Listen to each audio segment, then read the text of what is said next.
Bonjour et bienvenue sur les plateaux des CMSD 2012. Avec moi, Amaury Balmer. Bonjour. Amaury, vous êtes le représentant de la communauté wordpress.org. Donc WordPress, un des CMS qui est présent aujourd'hui sur les CMSD. Oui. Alors, rapidement, est-ce qu'on peut refaire un petit historique du projet WordPress? Quand est-ce qu'il a été créé Alors WordPress a été créé à la base par un Français qui avait créé un outil de blog qui s'appelait B2. Et la personne en question a arrêté le développement au fur et à mesure. Et ce projet a été repris par deux Américains. D'accord. D'où la création en fait, du CMS qui s'appelle WordPress. Donc on est en 2002.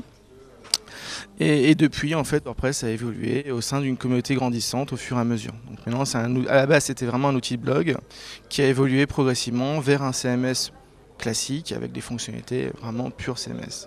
D'accord, donc aujourd'hui la communauté de WordPress, ça représente quoi à peu près? C'est combien de développeurs, d'utilisateurs? Alors, c'est une des plus grosses communautés sur les CMS open source PHP. C'est 12 millions de téléchargements pour WordPress 3.3, donc on est quand même sur un CMS qui est très largement téléchargé. C'est traduit dans 40 langues, donc ça veut dire qu'il y a quand même 40 communautés qui ont pris le soin de traduire WordPress dans la langue du pays. Donc, par exemple, on a une version francisée. Et c'est également beaucoup de ressources pour ce CMS. On recense plus de 20 000 plugins pour étendre les fonctionnalités et on a des places de marché de thèmes premium ou de thèmes gratuits énormes avec, je lisais hier, plus de 2000 thèmes premium avec beaucoup de fonctionnalités C'est existantes. peut-être une des forces de WordPress et quelque chose qui attire les utilisateurs. Voilà, c'est quand même un outil qui est extrêmement simple en fait d'usage et d'accès, et c'est ce qui donne en fait l'envouement vers ce CMS pour des projets, disons, de petite et moyenne taille avec des besoins vraiment web. D'accord.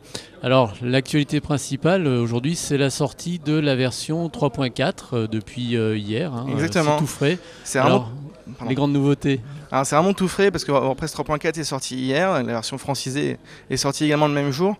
Les grandes nouveautés, il y a quelque chose dans WordPress qui est un grand nombre de thèmes. Ces thèmes disposent chacun d'une interface de gestion différente.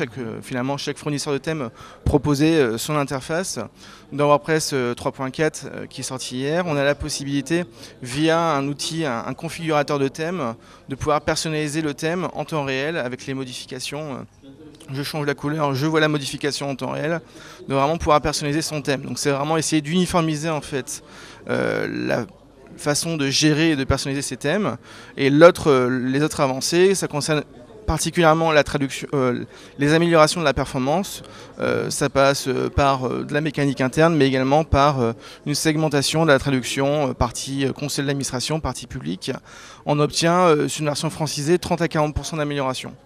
Donc ça veut dire qu'avec une mise à jour en un clic, qui est rétrocompatible, on a 30 à 40% d'amélioration sur ce CMS. D'accord.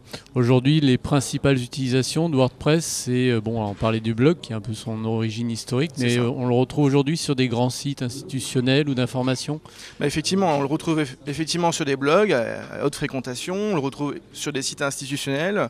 WordPress, ça peut être considéré comme un CMS, enfin comme un framework PHP, donc on peut faire autre chose que du site web.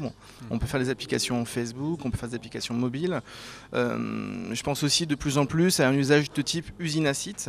C'est une fonctionnalité qui a été inclue dans le logiciel de la version 3.0 et cette fonctionnalité usine à site est utilisée par des grands comptes français pour pouvoir générer en 4-5 clics des versions pour, par exemple, dans le secteur banquier, il y a des banques qui utilisent ça pour faire les sites dans chaque pays. Donc voilà, c'est vraiment un usage de plus en plus dans les entreprises de création de sites à la volée. D'accord, très bien. Alors l'avenir, on ne sait peut-être pas trop en parler, c'est un projet communautaire, donc les décisions ne sont peut-être pas encore prises. Alors effectivement, on est dans la version 3.4 qui est sortie hier. WordPress, c'est vraiment un projet communautaire, ce qui veut dire qu'il n'y a pas de réel roadmap. Là où on est sûr, c'est que WordPress 3.5 sera une évolution qui sera compatible avec la 3.4, qu'il n'y a pas de révolution majeure à attendre. Peut-être la refonte du gestionnaire de médias, pour faciliter l'ajout de médias dans WordPress. Mais c'est vrai qu'il n'y a pas de sujets importants qui ont été donnés Donc, c'est pas encore décidé, c'est la communauté qui décidera ça dans le mois à venir. Ce qui est sûr, c'est que WordPress 3.5 aura un nouveau thème, par défaut, et sortira d'ici la fin de l'année. D'accord. Où est-ce qu'on peut trouver des informations sur le web, sur WordPress, un site Alors, les informations en particulier? français sur WordPress francophone, donc wordpress-fr.net, et les informations en anglais, dont la documentation officielle sur wordpress.org.